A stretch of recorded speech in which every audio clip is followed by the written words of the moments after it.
You're listening to the Full and Thriving podcast, a place where courageous women come to break free from food obsession, heal their relationship with their body, and strive to live a life that's present, lighthearted, and meaningful. If you're listening, my wish is that this podcast serves as a catalyst that inspires you to nourish your body, nurture your mind, and energize your spirit. I'm your host, Meg McCabe, a certified life coach and eating disorder recovery coach with a PhD in having a good time. Just kidding about that last part. Anyway, thank you so much for listening and enjoy the show. Today's guest is Livia Sara. Livia is a holistic life coach and author who has set out to bridge the gap between neurodiversity and eating disorders. For almost a decade, Livia went in and out of treatment and was labeled too complex, treatment-resistant, manipulative, and was told that she would have to manage her eating disorder for the rest of her life. It wasn't until she was 20 years old that she discovered she was autistic, and her entire life and the difficulty that she had with traditional eating disorder treatment finally made sense. Since then, Livia's mission has been to break the stigma around mental health and empower neurodivergent individuals to fully recover from disordered eating. In this episode, Livia shares examples of autistic traits that could be viewed as eating disorder behaviors, as well as tips for recovery if you are autistic.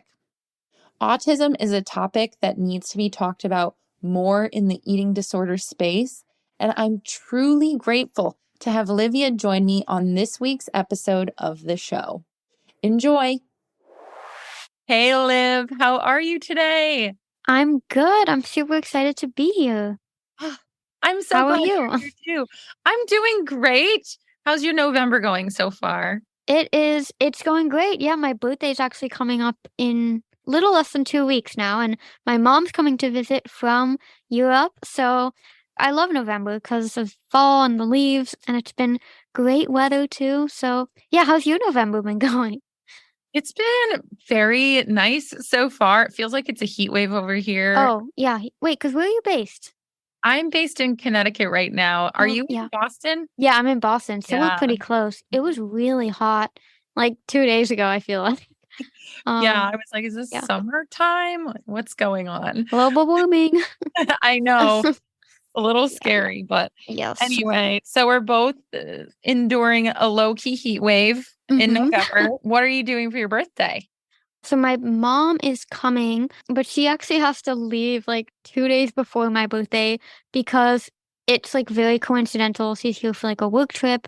But yeah, anyways, so we're gonna just celebrate my birthday a little early. My uncle actually, who lives in North Carolina, is also flying into Boston. So we're probably just gonna, chill out, go out to dinner, maybe see a movie. My mom has like a singing gig, and she's actually going to sing this song that she wrote for me when I was struggling with my eating disorder called One Foot in Front of the Other. So yeah, so we're just gonna celebrate early, and then on my birthday itself, just gonna go to a bakery, buy myself a big piece of cake and enjoy it with movies and Netflix. And yeah, just my introverted self. Like that's what I love to do.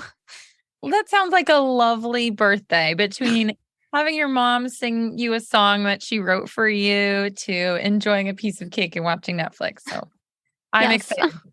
Thank you. Okay, so I just want to let you know, Liv, when you and I decided to have you on the podcast, I was so excited because we have so many people who have reached out to me about the link between autism and eating disorders. And I can't wait to dive into this topic with you today because there's not much out there on that subject. And I know I have clients even who have autism and eating disorders who are learning to recover while being autistic, which is so difficult. And it looks sometimes pretty different than your quote typical recovery process. Oh my gosh. Yeah, no, everything you just said. I mean, with regards to the link between autism and eating disorders, like ever since I kind of really shifted into just deepening my knowledge about this topic after, of course, coming through making my own message, I just started reading more about it, learning more about it, advocating more about it. And like the deeper I went into this topic, like the more and more clear it's becoming to me how prevalent this link really is, and the fact that there's so little information out there about this link is honestly just truly shocking to me. And I think it's a main reason why treatment fails so many individuals, because I personally believe that a lot of people are just going undiagnosed and are missing this very critical aspect of recovery. Even, yeah, one of my clients actually, she started my 12-week coaching program, never heard of autism before, and we started working together. And I just noticed a lot of myself in her. And at one point, I mentioned it to her parents, and her parents just emailed me just last night actually that they got her an official autism diagnosis. And ever since, like, we have been really looking at her recovery from a different lens, from a different perspective, it's been insane how much progress she's made, not only like with regard to recovery, but just in how she navigates school, how she navigates life, how she communicates with her family. Like the different perspective, that different lens, I call it the autistic lens. I have a chapter in my book on this. It opens your world up in a way that, like, I always say, like, before, if everything seemed foggy and unclear before, it's like you have glasses that now everything is sharp and in focus. Like, that's what label can do for someone who is autistic. So, very excited Yeah. for this episode. Yeah. Yeah. So, like, on that note, I've been hearing more about this over the past year where so many adult Yes. women specifically have just gone under the radar for a lot of their lifetime Hmm. without the diagnosis. And I know you lived a big portion of your lifetime undiagnosed. So, what was it like for you as a child, not knowing you were an autistic person? And when did you discover that you were? Yeah, so that's a great question. And I mean, I'm going to try my darndest to not go too deep into this because I wrote an entire book on this topic. But basically, I'd say, like, I always knew growing up as a child, like from my youngest years, that I didn't fit in, you know? But at the same time, I knew I was different, and I wasn't like many of the other girls, but I really wanted to be normal. I wanted to be like them because I was afraid that if I wasn't, you know, like, what kind of identity do you have? You know, every kid wants to fit in with the crowd. That's why kids do crazy things, right? So I really learned to mask and to pretend to be someone that I wasn't. And I had kind of conditioned myself to behave in a way that I thought society expected me to behave. And this actually caused me to suppress my true authentic identity because I kind of learned from, you know, growing up in that conditioning and the cues you get from society. I learned that being my authentic self was weird and was not accepted, and people wouldn't talk to you and people wouldn't be friends with you if you were yourself. So I often pretended to, you know, enjoy the things that I thought people expected me to enjoy. So if my quote unquote friends were playing with Barbie dolls, I'd be like, oh my gosh, they're so wonderful. Even though I was like, I couldn't care less about your Barbie dolls. But if I said that, well, then I wouldn't have any friends, right? I pretended to be interested in gossip and would just like sit there and listen while I was just like, okay, this is just horrible that you guys are talking about this. But I knew that after experience of speaking up and saying, you can't say that about that girl, they'd say, are you serious, Livia? Like, you're either going to be like part of the group or you're not. And I didn't want to be excluded, right? So in reality, I just wanted to play soccer outside with the boys, and I was fascinated. I've always loved school and I've loved learning. I mean, that's why I'm such a research nerd at this point. But I mean, that was weird. That made me a nerd. And, you know, there's a lot of stigma around that too. So I'd say that was what it was like for me growing up as a kid, was just feeling like I couldn't be myself and really kind of just, yeah, putting on this mask of who I thought I had to be so that people would like me and that people would include me. That's my answer to that. Thank you. So that's really interesting. And I've heard about masking in my own research with autism. And well, it is my understanding that people who are masking, they're masking like as in doing things that aren't authentic to them. But are there also autistic behaviors that people mask? For instance, like not looking into someone's eyes when they talk, or like fidgeting or moving certain ways, like physical symptoms that are masked as well.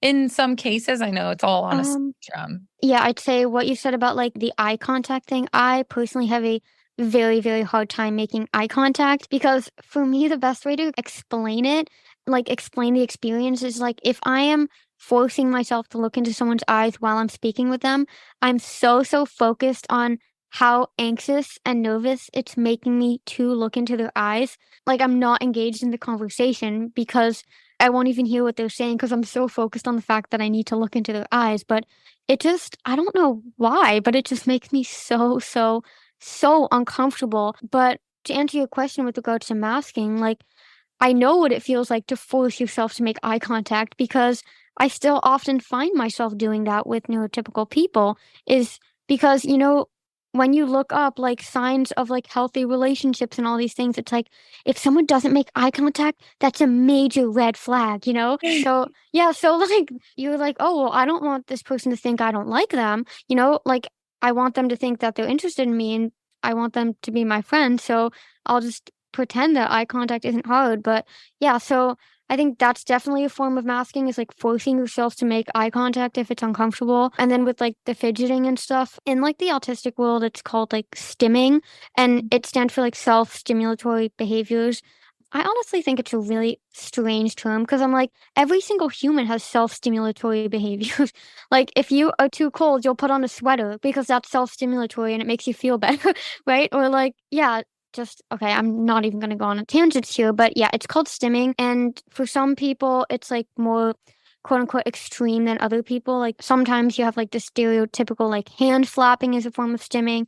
But for me, I never feel, and I think this is often where like autistic imposter syndrome can pop in a lot of times is that you don't like fit the mold of what you've read or you think autism is. So like I personally don't have any of these like stereotypical stimming behaviors such as like rocking, hand flapping, twitching or like tapping. Like I don't do any of that, but like I bite my nails or like I will twirl my hair or stuff that like is so nuanced and like many neurotypical people do it as well, like when they're nervous, that it can be kind of harder to see. But I think for people that do have like more obvious stimming behaviors, like for them to like suppress those behaviors, that would definitely be a form of masking, probably because they've been conditioned by society. Like, what the heck are you doing? Why are you flopping your hands like that? You're weird.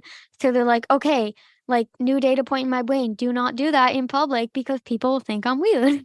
Mhm, Yeah. mhm. Yeah, that's one thing I've just been pretty fascinated with when I've just been learning about autism, especially how it impacts those with autism and how it forces individuals to kind of stop being their authentic selves. Like Yeah. the enculturation that will go through forces them not to be like their natural self. But on that note, how did autism influence the development of your eating disorder?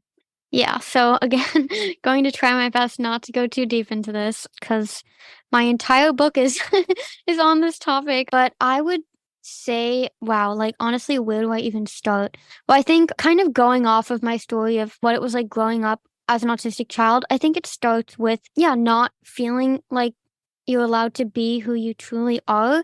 And this goes hand in hand with anxiety. And I think as a young kid, when you are, you know, learning who you are and you're trying to discover yourself, but at the same time, trying to hide yourself and trying to be someone you're not, and you're super anxious, this puts your body into like this fight or flight mode, right? And autistic people, as well as individuals who are genetically predisposed for eating disorders, and I've done research on anorexia specifically, so I'm not sure what the data is for other kinds of eating disorders, but I do know that people who are autistic, as well as those with eating disorders, tend to struggle with interoception, and interoception is known as like the eighth sense, because we're familiar with the five senses, right? But there's also three other lesser known senses. So there's proprioception, the vestibular sense, and there's interoception. And interoception is responsible for your body's inner cues. So it tells you whether you're hungry, whether you're thirsty, if you are hurting, if you have a stomach ache, if you have to go to the bathroom, But for people on the spectrum, as well as those with eating disorders, there tends to be a lack of interoceptive awareness, meaning we are much more out of touch with our inner cues. So I remember for me as a kid, when I was around 11, I just remember not being hungry at all. And this actually ties directly into another trait, which is literal thinking, that I believe contributed massively to the development of my eating disorder at that age specifically. And that is when I was 11, I was in 5th grade, we first started learning about nutrition and health in school. And you have all these like fitness tests that you have to do, like the beep test you have to run. And yeah, you have to do like push-ups and all this stuff. And I just remember learning in health class, like you hear all these blanket statements, right? Like sugar is bad for you. If you are eating cookies, they are unhealthy. You run the risk of diabetes and obesity and all these fat phobic labels. And if you want to be healthy and if you want to, you have to exercise for X minutes per day, right? Like all these blanket statements around health. And as someone who tends to take things very literally and is very detail oriented and tends to get obsessed very quickly, I was like, oh my gosh, like everything I'm doing, I'm living wrong, right? Like I'm living bad, I'm living unhealthy. So I like cut out all what I thought was bad for my diet. I ate only like the quote unquote good foods on back when we still had the food pyramid. I don't know if you remember like how small that like section was for like sugar and oil. I was like, well, if it's so small, like I might as well just cut it out, right? I played a lot of sports growing up, but I didn't have soccer practice or gymnastics every day. So on the days that I didn't have practice, I would go running and I would do extra exercises. And this was also linked to this like beep test and this testing of physical fitness in gym class, because I was like, I need to be the best. I need to prove to them how athletic I am. So I like picked up running and I would just run, like go running with my parents, like as a freaking 11-year-old little girl. And like there would be people like walking their dogs, like praising me, like, wow, your daughter, she's so disciplined, And this is, I think, what's really, really dangerous in our society is they were basically praising the development of an eating disorder. Of course, they didn't know, but I think that is often the danger of society, is that many of these behaviors are socially acceptable to a certain extent, and people only start to quote unquote worry when those physical ailments or physical manifestations. And again, that ties back to the whole most people with eating disorders are not in smaller bodies. But I definitely think that like the combination of not having hunger cues. Oh yeah, and because that was another thing that we learned in class, like if you're not hungry, like don't eat. Like they literally told me that. So I was like, oh, if I'm not hungry, like then there's no reason to eat. So basically, I think that's kind of what sparked my restriction. And that in turn sparked my eating disorder genetics to just fire, which sparked the whole adapted to flee famine hypothesis, which I don't know if you're familiar with that theory, but I do have a whole 7-part series on that on my website. If anyone's interested, I have a whole 7-part series explaining the adapted to flee famine hypothesis. Oh yeah, and another thing is like I've always been very small in terms of like thin privilege, but also just like a very small human. Like I was born 2 weeks late and I was like the weight of like a preemie baby. So I was always on the lowest growth curve. So as soon as I just didn't cut out sugar and I cut out the oils and I cut out the daily cookies I was eating, I lost just a few pounds, but that was enough to send me off the growth chart and make the doctors really, really worried. But at this point, I think it was too late because I'd sparked that energy deficit. And I think, yeah, when you spark the energy deficit and you spark the eating disorder genetics, that just spirals into obsession, rigidity, routines, not being able to go out to eat. A lot of autistic traits intertwined with that. But yeah, I don't want to go too deep into this because we could spend a whole episode talking about this, and I explain everything in my book as well. So I'm gonna halt myself. Okay. Well, you've given us a great overview of kind of your story and how things culminated into an eating disorder. And as you bring that up, I'm really curious if you could actually share examples. Specifically, you've already touched on a few, but of autistic traits that could be viewed as eating disorder behaviors? Because I Yeah. think this will help so many people who might be wondering, do I have autism? Am I on the spectrum?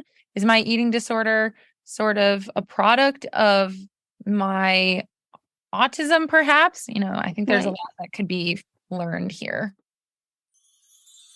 Are you in eating disorder recovery and feel overwhelmed by the chaos and pressure around food and family that the holiday season brings?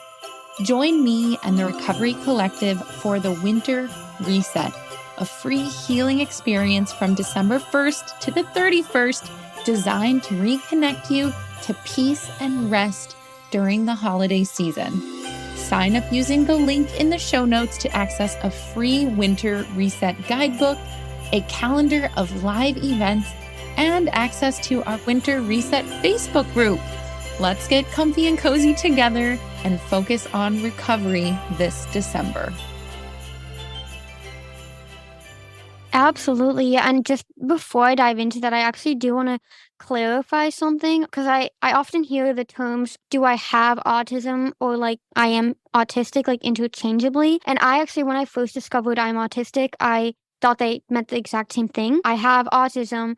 I am autistic, doesn't matter. But actually, a lot of people who are autistic actually prefer to say, like, I am an autistic person rather than having them referred to as having autism. And that's because autism is part of our inherent identity. I always say it's not like a handbag we can just toss on the couch when we don't feel like being like having it with us. And I think this distinguishment, how do you say that? Distinction. Oh my gosh, my brain is really, really important to make when it comes to autism or when it comes to eating disorders. Because the reason initially why I said I have autism is because I had learned that it is better to say I have or I have had an eating disorder rather than I am anorexic or I am disordered. Because when you're doing that, you're tying it to your identity, making it so that it's like impossible to let go of. And when I said I have an eating disorder, meaning I can also toss it on the couch at some point when I don't want it anymore and I can put it in a handbag. Of course not. But like just making that distinction between the identity first versus person first language was really important with regard to letting go of my eating disorder. But then when it came to autism, my very first YouTube video about the topic is called, it's still out there, is How I Found Out I Have Autism. And then actually someone pointed out to me how most autistic people prefer they say I am autistic just because, like I said, it is a part of my inherent identity and I can't get rid of it like an eating disorder, but I don't want to get rid of it either. I see it as a gift now. All of my experiences, everything I do, everything I say, everything I see is through an autistic perspective. So yeah, I just did want to clarify that because yeah, I have heard you say quite a bit having autism. So I just want to clarify for the listeners who are autistic or who are on the spectrum that there's awareness around that, I feel like. Oh, well, thank you so much because I am very aware of the person first language with eating disorders. Yes, So yeah. I was thinking it was similar, but it makes a lot of sense because autism is your identity. Yeah. So you wouldn't want to just toss it aside and you want to keep it with you because it makes you who you are. So thank you for clarifying that. And Yeah. I guess bringing it back to that question about examples of autistic traits that might be confused as eating disorder behaviors. I'd love if we could dive into that. Yeah. Yeah. And I honestly think this is like, it weaves in perfectly to what I just said, because I think that is the very problem with traditional approaches to eating disorder treatment is that they do treat the autism, well, they try to attack the autistic traits and try and say like you can't feel this way, you can't do this, you can't have these preferences. So for me, a huge one, and I think this is across the board for really every autistic individual that has comorbid eating disorder, is we attach numbers to parts of our life. This, of course, immediately off the top of my head, I'm like calorie counting, steps taken, amounts of time exercised, only eating at certain times, not eating before certain times, just like really attaching numbers to everything. And I think this is one of those behaviors that there's definitely a nuance between like the eating disorder and autism, because a lot of autistic people tend to attach numbers to just things in their life that are completely unrelated to food and exercise. Like for me personally, like when I'm brushing my teeth, like I will never brush my teeth for like less than a minimum amount of seconds. Or when I'm like folding my laundry, like I will count how many shirts I'm folding and count how many underwear I'm putting like in the drawer or whatever. So, I mean, if you think about it, of course that's going to manifest into food and exercise. And I think this is why it can be so dangerous in traditional treatment for autistic individuals when they say, well, if you want to fully recover from your eating disorder, you have to completely let go of any attachment when it comes to numbers and food and exercise. But by doing this, you're basically trying to say you're not allowed to have that autistic. And then when you feel invalidated as an autistic person, you cling to the very thing that you feel validated by, which is your eating disorder, which makes everything worse. So with that said, I do think it's very important to, and I actually have a free audio training about this on my website, about how I think the key for autistic people in recovery from an eating disorder to fully recover from their eating disorder is, rather than seeing you being autistic as a disadvantage or some kind of blockade that's going to make everything harder, you have to shift that mindset to, how can I use these autistic traits to my advantage in recovery? Like, how can I use them as strengths? And with counting in numbers, for example, like, there's this huge misconception like, oh, if you count calories, it is 100% coming from the eating disorder. But actually, like, that's only because probably you want to count calories to make sure you don't go over whatever you've allotted yourself the amount of calories to have. But what if we shifted that to, I know that when I'm autistic and I really prefer to do things when I can attach numbers to them, how about I assign myself a minimum amount of calories that I need to eat, because this actually can make it easier for that autistic person to eat. And if that person needs to be gaining weight, I mean, like, do whatever you need to do to make it easier. Like, recovery is hard enough. Why would you make it even harder by saying, oh, you can't do this thing? That could potentially be very, very helpful. And this is why I think there does need to be so much more awareness when it comes to autism and eating disorders, and really looking at the individual and saying, could there be autism underneath this? Because if you are not looking at that, if you are not taking that factor into account, you could be doing more harm than good, which was just my experience being tossed in and out of the treatment system for over 7 years. And at one point, just being labeled as too complex, you're just going to have to accept the fact that you're going to have to manage this illness forever because you're manipulative and you're rebellious. And I mean, so many labels have been placed on me over the years. But I mean, now that I'm able to look back at it through this autistic lens, I'm like, well, of course I was manipulative and rebellious. Like, you were telling me that I wasn't allowed to be who I am. So, of course, I was going to rebel and do exactly the opposite of what you told me to do, just to show you that you can't tell me what to do. So, yeah. So with that, I know you said, like, what are some more autistic traits that could be viewed as ED behavior? So I just mentioned, like, attachment to numbers. I think another one is the aspect of predictability and difficulty with, like, unforeseen circumstances. As autistic person, because I can obviously only ever speak from my personal experience, I always need to know everything ahead of time. I like to have things planned out. I want to know what's coming. I mean, I don't know if you remember, but before you sent me the questions for the podcast, I was like, Meg, can you send me the questions, please? Like, I need to know what's coming. Yeah, so I think that's another huge one, is factoring in that predictability, because autistic people have really hard time adapting to circumstances that are unknown. And I think this is because as autistic people, we have a really hard time trusting our external environment and just trusting the world, because the world is so unpredictable. Typical people are always changing everything. They're so spontaneous, nothing is ever the same. So we've kind of gained this sense of, like, distrust in our environment. And I would say the opposite of anxiety isn't calm, it's trust. And I think that's why for autistic people, I mean, anxiety is like the number one comorbidity, is because we don't trust anything. But we do trust our rituals and our routines and all the structure we've built into our life, because we can control that. And again, this cycles back to why I think eating disorders are so common among autistic individuals, because I'm like, what's something everyone can easily control every single day? what you eat and how you move. I mean, it's basically the easiest thing you can control. So I'm like, of course, so many autistic people are developing eating disorders. But anyways, that aside, that need for predictability, I remember in treatment myself, this was one of those traits that was like, nope, no predictability, flexibility, spontaneity. That's a huge, very important part of recovery. So I remember every Friday we had like restaurant outing and we would have to go to a restaurant. We wouldn't know what the restaurant was until we were about to walk into the restaurant. And I just remember every single week that I would just have debilitating anxiety about what this restaurant was going to be. And I mean, I talked to my therapist about it and they'd say, yeah, that's because your eating disorder wants to control the situation. But I'm like, no, like, because, and this is again what I said about like how you can, I think a way to use this traits of wanting to know things in advance with regards to like the restaurant example, how you could use it to your advantage if it is an autistic trait, because of course the person does have to be autistic. Because I think anyone with an eating disorder can now go and say,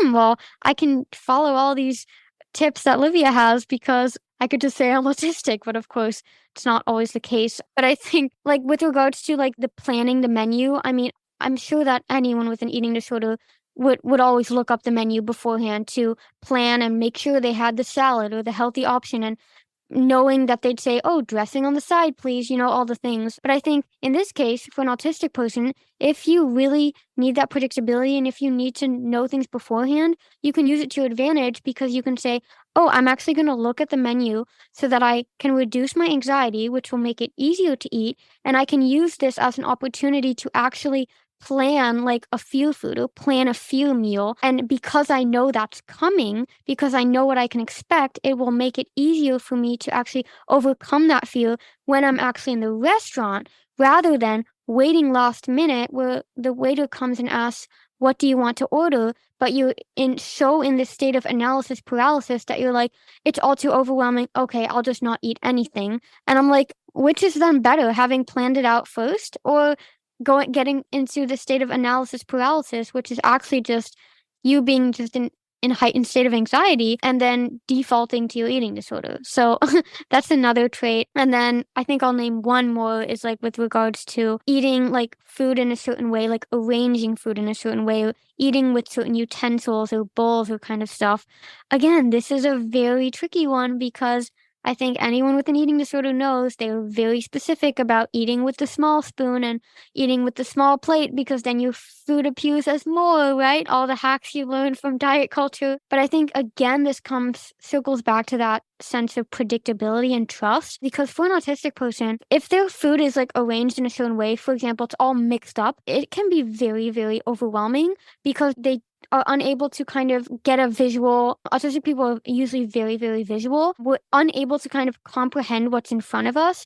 And when we don't have an overview of like what's going on, that itself can be very overwhelming, put us back into that state of fight, flight, or freeze mode, which can actually make it feel literally impossible to eat. Because when you are in your sympathetic nervous system, like your body shuts off digestion. So of course it's impossible. It feels impossible to eat. So then when it comes to arranging your food in a certain way and eating with certain utensils and bowls and stuff, this can be very, very helpful for autistic people because that consistency of like having the same bowl, I'm sure like eating with different utensils can be a totally different experience if you're eating with like a dessert spoon or like a giant soup spoon. Like the experience of eating can be very different.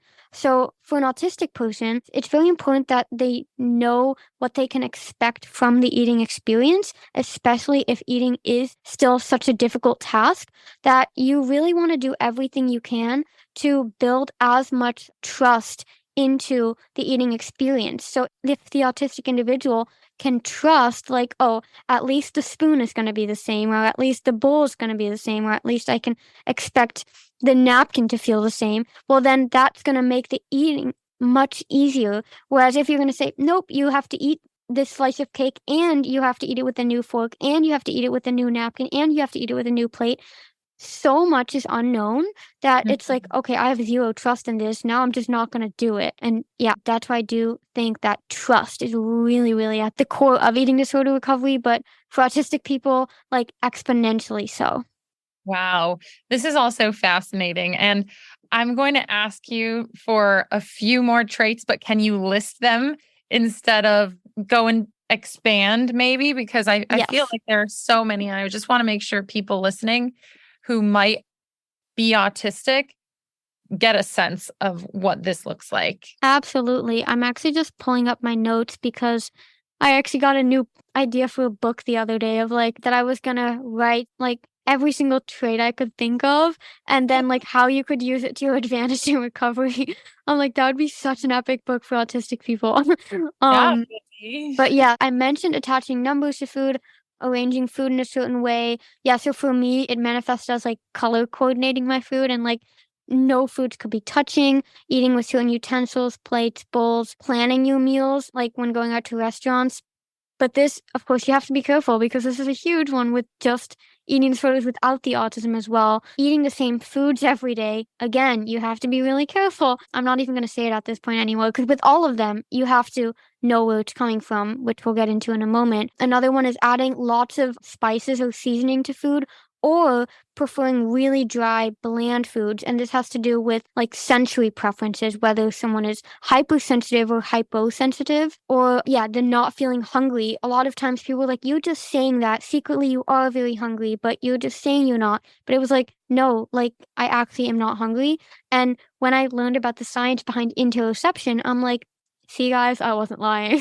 You could have trusted me. Procrastinating meal times. So delaying food is a huge one because for us autistic individuals, we constantly have so many thoughts going through our head that we're constantly in that like fight, flight, freeze mode that we can delay food not only because we may don't feel hungry and we just are like, whoa, how has this much time gone by? Because our body doesn't signal to us, but also because we're just so anxious and we want to like check off all the boxes and make sure everything is sorted because we don't trust that we didn't forget something, right? That we delay food until finally we can relax. Temperature of food. That food has to be either very piping hot, like my coffee. I cannot drink coffee that's like even the slightest bit cooled down. I microwave my food so many times because it has to be hot. In treatment, this was called again an eating disorder behavior, but now I'm like, nope, I like my food really hot or really cold. There's like no in between. And I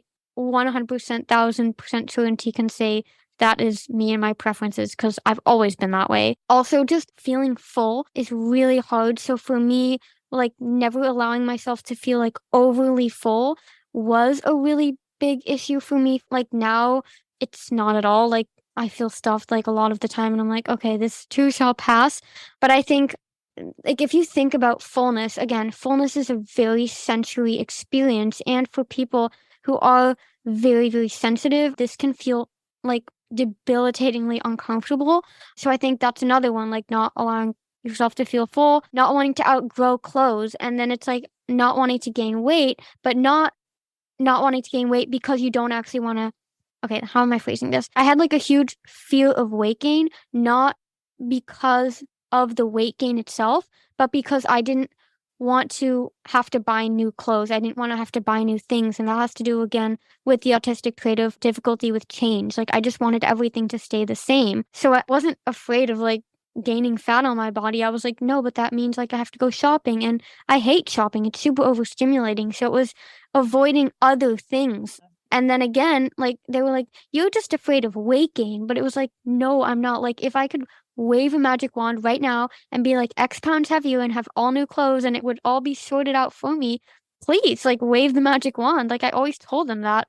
But they're like, they would just psychoanalyze it and be like, nope, you're wrong. Like I think that's again a huge problem with traditional treatment is they just tell you what they think or they make so many assumptions. And yeah, I think with regards to tailoring, I think especially for autistic people in recovery and building that trust, you have to like listen to your client or your patient or the individual or however you want to call it. So yeah, and then lastly, the last trait that I will name is wanting to eat alone, like having a really difficult time eating in front of other people. And this is because again, being around other people comes with like a lot of like these social skills that we struggle with. So like we may feel pressure to make eye contact or behave in a certain way. And this puts us into that like anxious state, which actually can make it harder to eat. So yeah, I think that was like, I don't even know how many that was, That's but great. those are some traits. Thank you so much. Yeah. And I think the next question I have to follow up is also a bit of a doozy because we just had you share so much. But, you know, how do you go about navigating this then? You are autistic Yes. and you have an eating disorder. How can you start to distinguish, okay, this is actually an eating disorder behavior or thought versus this is one of my autistic traits? Yes, that is an excellent question. I do actually have a podcast episode called Eating Disorder Behavior or Autistic Trait, How to Tell the Difference. So anyone can listen to that on my podcast, the Live Label Free podcast, if they're interested. But what it really comes down to, and I just want to do kind of like a disclaimer here that like this takes time. Like your eating disorder took time to develop. It's going to take time for you to learn new skills and implement those new skills and really distinguish like, oh, this is an autistic trait and oh, this is an eating disorder behavior. And like I've gotten very good at it. And like I don't think I ever mix them up anymore just because I have been practicing this for so many years. So I just want to like start it off by saying like if you are really struggling with this in the beginning of your recovery journey, like to give yourself grace because when we beat ourselves up for things that we can't yet do, it just causes us to feel discouraged and not want to move forward. But I would say that my answer to that question of how to tell whether it's an autistic trait or eating disorder behavior, it really comes down to one word, and that one word is intention. And then it's about whether you're coming from a place of love and understanding for yourself or whether you're coming from a place of fear and limitation. So I often say if you're coming from a place of love and compassion and understanding for yourself and your needs, it's usually an autistic trait. But if you are coming from a place of fear and restriction and limitation, it's usually coming from your eating disorder. So for example, with the calorie counting example I gave before, if you're saying, I need to count calories to make sure that I don't go over this amount, because if I go over this amount, then this might happen, and then I might gain weight, and then if I gain weight, my eating disorder will no longer be valid. Like it's totally just spiraling into fear, right? And limitation. Whereas if you said, oh, I can count calories and I'm actually going to use calorie counting to my advantage and say, I need to eat a minimum amount of calories at these times or this much per day because I'm using this autistic trait of wanting to attach like food to numbers. I can use that to my advantage in recovery, but I'm no longer coming from a place of restriction. In fact, I'm using it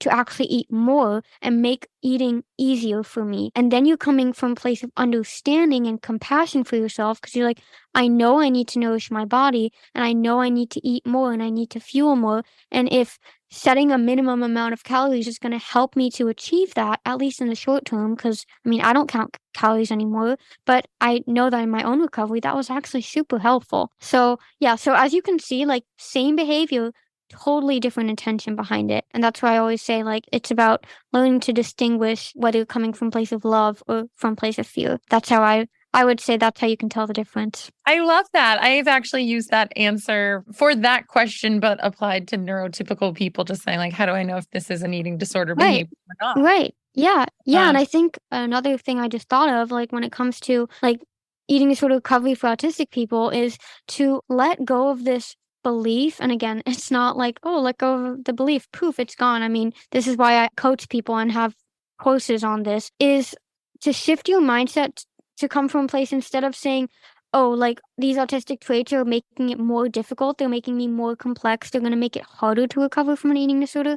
To shift that to how can I use these traits? And I mean, we just talked about that. How can I use these traits to my advantage in recovery? Because when you stop fighting something that is just a part of you, it frees up so much energy to actually focus on what really matters. And that's recovery from your eating disorder, not trying to get rid of your autisticness.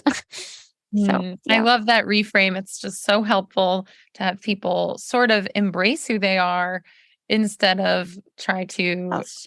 suppress that. And I love that. So helpful. You did a great job with the calorie counting example, but Were there any behaviors that you had with your eating disorder that you were using autism as an excuse to hold on to?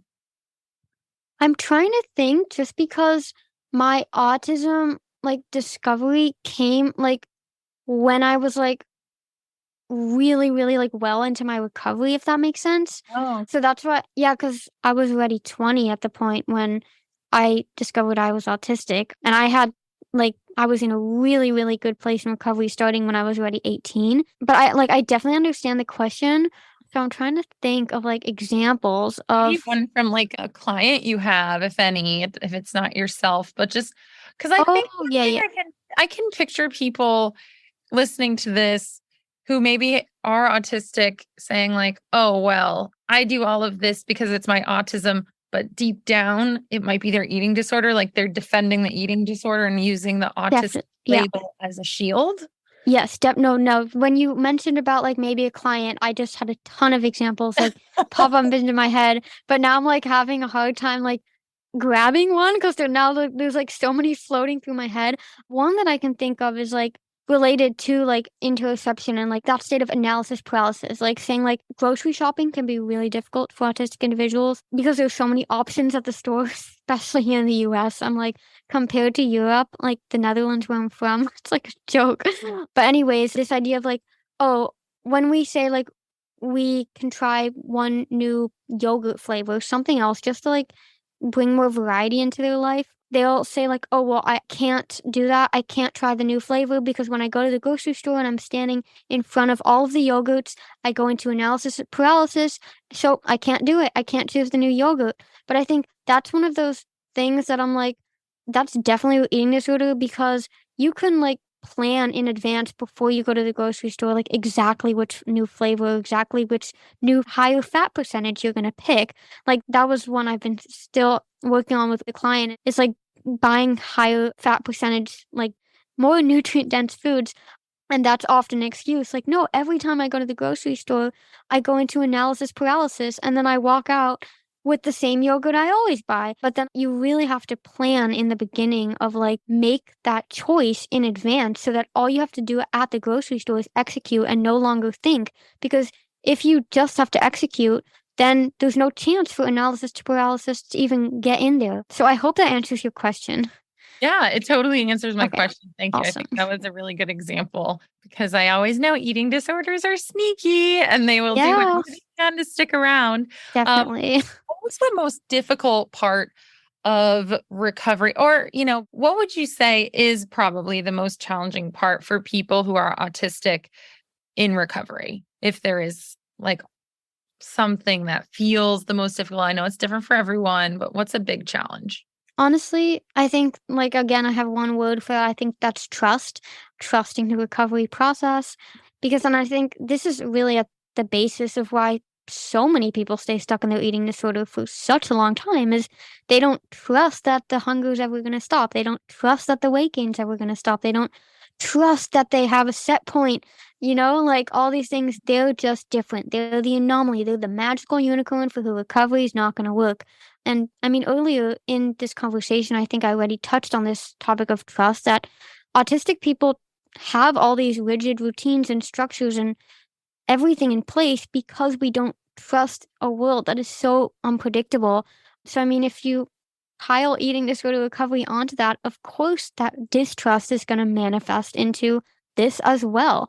I mean, how can it not? And especially when you have been gaslit and invalidated by the professionals. You're too sensitive, or this preference of yours, this desire of yours. Nope, it's an eating disorder behavior. You're just making this up to give your eating disorder more room. Like, you've been conditioned basically, like, not all professionals, of course, because I don't want to stigmatize, because there are some amazing professionals out there. I just personally did not have the best experience.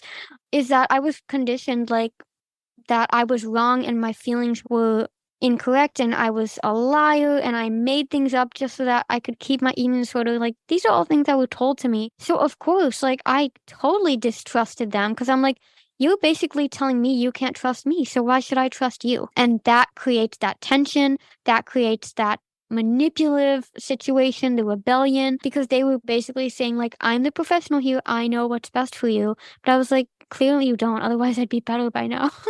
So I think that is definitely the most difficult part. But I'd honestly say that's the most difficult part of recovery for anyone is trusting the process. Because if you think about it, just as darkness is the absence of light, trust is simply the absence of knowledge. And the only reason we have such a hard time trusting the outcome of recovery is because we have zero knowledge of what that outcome is. And the only way to discover that outcome, the only way to gain that trust is to move towards the outcome you want, at least towards the possibility of that outcome, because you're never going to know what it's like to live without an eating disorder if you don't 100% commit to recovery from your eating disorder. So, yeah, that's what I have to say to that. Yes, I love that. And it's so inspiring. And I love how that can be applied to anybody going through recovery too. Yeah. It's really powerful to think about it in that way. So, well, Liv, I cannot believe we have reached the end of our time together. Went by so quick. I know. This has been so special, and I'm so grateful to have you on the show. I know there will be many people who have their eyes opened after listening to you. So I'm so happy that they can connect with your work. And on that note, is there anything you'd like to promote before we say goodbye today? I know you mentioned a few things, but how can the community find you? Yeah, well, I mean, everything that I mentioned so far and that I'll mention in a moment can be just found on my website, livelabelfree.com. So that's live, labelfree.com. They can find me on Instagram at livelabelfree. Yeah, and then I have my own podcast too, Live Label Free, the podcast. And then there are a couple resources that I mentioned earlier, but I just want to let them know specifically that they can find those because I think especially my audio training will be really helpful for autistic people listening to this. So I have an audio training on my website called 3 Steps to Recovery from an Eating Disorder as an Autistic Person. I actually do dive into this, how to use the training actually guides you through the 3 steps where they'll learn how to use their autism to their advantage in recovery. And I mentioned that before. And then I also, of course, have one-on-one coaching. I have my course and my book is coming out soon, which is pretty much about my entire story growing up as an undiagnosed autistic person.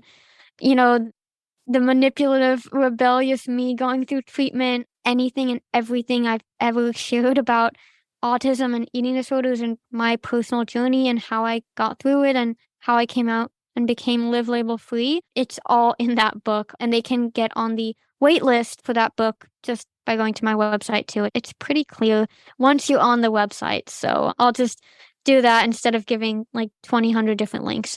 Yeah, Yeah. I think that will work out great. We will put whatever links you want in the show notes. Amazing. And I'm, again, really excited. I hope people can connect to your work and check that out. And thank you again for being here. And I hope you have a fabulous rest of your day.